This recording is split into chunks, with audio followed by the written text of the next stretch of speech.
Hello, mga kababayan, mga kaibigan. Ngayon lang ako magti-TikTok ha. Hindi ko pa magti-TikTok kahit kailan ha. Pero alam mo, pag napapanood ko yung mga TikTok, ay, kung ano-ano mga lumalabas.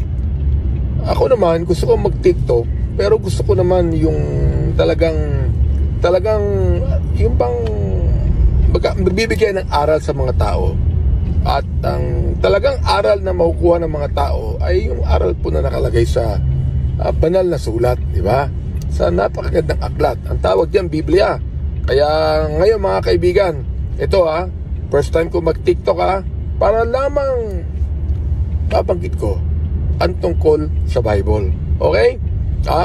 Sabi ng Biblia, to him that knoweth to do good and doeth it not, to him it is sin. Nais ko po na maging maganda palagi ang magiging punto natin at palagi na lang iniisip natin ang kabutihan po sa kapwa, mga kaibigan. O sige, yun na lang at next time makakanig po tayo. Salamat, maraming salamat sa inyo kung kayo man ay nagustuhan po itong video ito. Thank you Bye!